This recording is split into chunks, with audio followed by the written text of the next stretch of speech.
we are resuming our normal visa applications for tourist visas. প্রায় 2 বছর পর অবশেষে বাংলাদেশিদের জন্য এলো বড় সুখবর। আবারও চালু হচ্ছে ভারতের ট্যুরিস্ট ভিসা। 28 জুন থেকে আনুষ্ঠানিকভাবে পর্যটন ভিসার আবেদন গ্রহণ শুরু করবে ইন্ডিয়ান ভিসা অ্যাপ্লিকেশন সেন্টার বা আইভ্যাক। দীর্ঘদিন অপেক্ষার পর এই সিদ্ধান্তে স্বস্তি ফিরেছে হাজারো ভ্রমণ পিপাসু, চিকিৎসা প্রার্থী এবং যাদের আত্মীয় স্বজন ভারতে থাকেন তাদের মাঝেও। 2024 সালের আগস্টে বাংলাদেশের রাজনৈতিক পরিস্থিতি ও নিরাপত্তাজনিত কারণে ভারত বাংলাদেশিদের জন্য প্রায় সব ধরনের ভিসা কার্যক্রম স্থগিত করে। এরপর সীমিত পরিসরে মেডিকেল সহ কিছু বিশেষ ভিসা চালু থাকলেও পর্যটন ভিসা পুরোপুরি বন্ধ ছিল। অবশেষে নতুন করে দায়িত্ব নেওয়ার পর ঢাকায় নিযুক্ত ভারতের হাই কমিশনার ট্যুরিস্ট ভিসা পুনরায় চালুর ঘোষণা দিয়েছেন। একই সঙ্গে মেডিকেল ভিসার আবেদন আরও দ্রুত নিষ্পত্তির আশ্বাসও দিয়েছেন তিনি। তবে এবার ভিসা আবেদন প্রক্রিয়ায় এসেছে কিছু গুরুত্বপূর্ণ পরিবর্তন।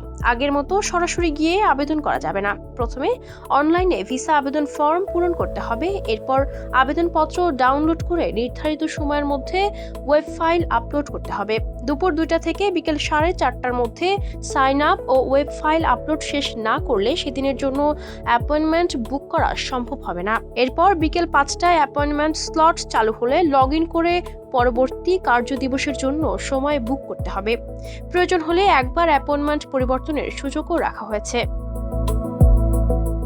দেশের 5টি আইভ্যাক কেন্দ্র ঢাকা, চট্টগ্রাম, রাজশাহী, সিলেট ও খুলনায় পর্যটন ভিসার আবেদনও জমা দেওয়া যাবে। আবেদনকারীদের অবশ্যই 6 মাস মেয়াদ থাকা মূল পাসপোর্ট, অন্তত 2টি খালি পৃষ্ঠা, পাসপোর্টের ফটোকপি, 3 মাসের মধ্যে তোলা রঙিন ছবি, জাতীয় পরিচয়পত্র বা জন্ম নিবন্ধন, বাসার ইউটিলিটি বিল, চাকরিজীবীদের জন্য অফিসের প্রত্যয়নপত্র, শিক্ষার্থীদের পরিচয়পত্র, ব্যবসায়ীদের ট্রেড লাইসেন্স এবং আর্থিক সক্ষমতার প্রমাণ হিসেবে ব্যাংক স্টেটমেন্ট বা বৈদেশিক মুদ্রা এন্ডোর্সমেন্ট জমা দিতে হবে। পাশাপাশি পুরনো সব পাসপোর্টও সঙ্গে দিতে হবে, না হলে আবেদন অসম্পূর্ণ বলে বিবেচিত হবে।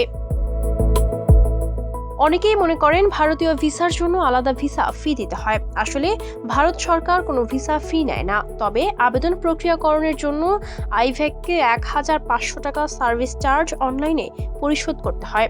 অ্যাপয়েন্টমেন্ট নিশ্চিত হওয়ার পরই এই অর্থ পরিশোধ করা যাবে। ভিসা আবেদন জমা দেওয়ার পর প্রক্রিয়া সম্পন্ন হলে আবেদনকারীর মোবাইল নম্বরে SMS পাঠিয়ে জানানো হবে। এরপর নির্ধারিত দিনে আইভ্যাক থেকে পাসপোর্ট সংগ্রহ করা যাবে। তাই যারা দীর্ঘদিন ধরে ভারতের ট্যুরিস্ট ভিসা চালুর অপেক্ষায় ছিলেন তাদের জন্য এখনই প্রয়োজনীয় কাগজপত্র প্রস্তুত করে নতুন নিয়মগুলো ভালোভাবে বুঝে আবেদন করার এটাই সেরা সময়। Ayesha Akter Swarna, Campus Times.